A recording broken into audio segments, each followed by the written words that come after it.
wave reports, which probably made a name for both of us, was one that was called uh,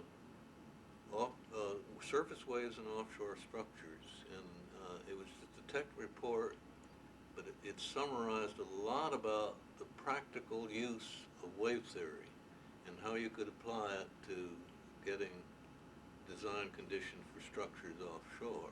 And it became sort of the Bible of the I've used it myself when I first got involved in offshore structures in the North Sea. So And then you know what you mean. It's a we were very also involved with Bill Clayton, who was one of on the board of this. Oh, yeah. Offshore Energy Center.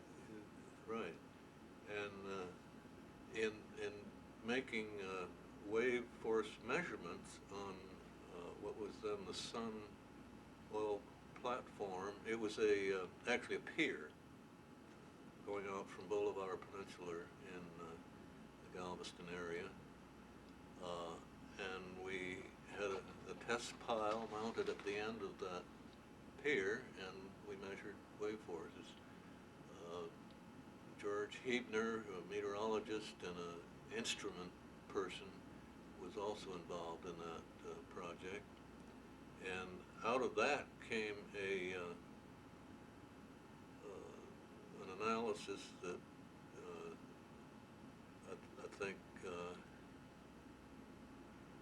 Bloomberg may have been involved in that, and of course I was involved in it. And it was a very new way of analyzing the wave data as a stochastic, very random phenomena, and to try to back out the same sort of record of the wave forces. And it was, this work was done in the mid-50s, and it used a very, very primitive computer of IBM's.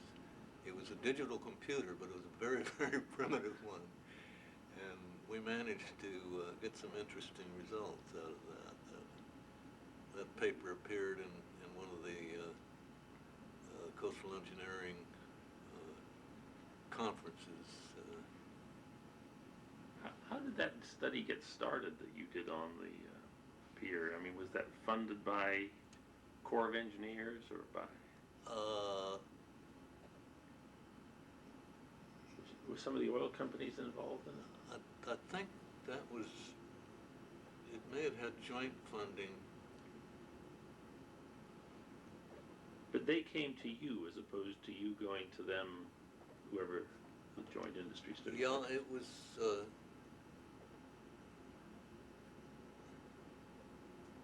Should have looked that up. That's a well, that's okay. We can look very in, pertinent question. You can look at the report, but I'm just trying to get from your recollection. You know, was it they that approached you? Who had the idea of doing it in the first place? As a matter of fact, it may have been the Bureau of Ships or something like that, or the Navy that funded. But they would have come to you and said, you know, we have a number of people interested in this, or you would have said, let's do it and go and look. Either that or the department head, Leeper, was always looking for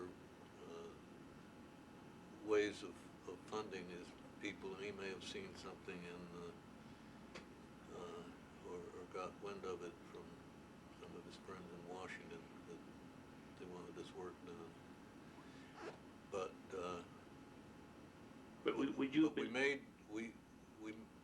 we asked and were provided the space on this Sun Oil Company pier to do the work because they benefited from it, from the knowledge of the wave forces.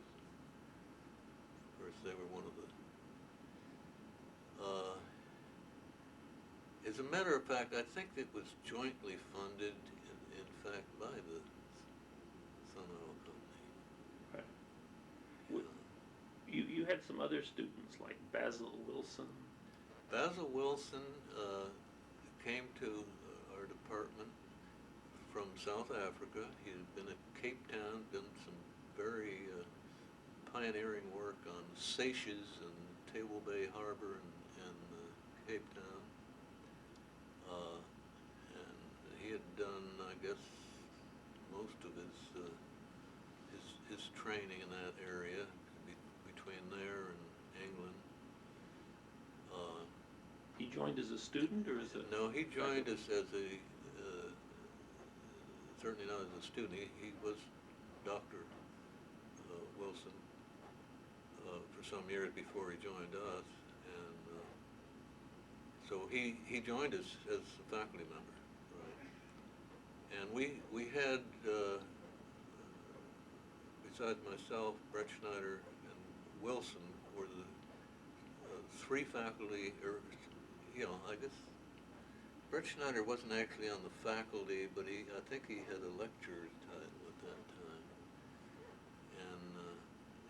And we were essentially had a program in coastal engineering. And we gave courses, 2 or 3 courses. Wave forecasting was one. There was another course dealing more with engineering design, offshore structures. And we gave those courses in our department. And then when the civil engineering department in the mid-60s decided they would set up a division of coastal engineering, and they hired John Herbeck to head that up. And so at that time, we formally dropped our courses in favor of the engineering, taking on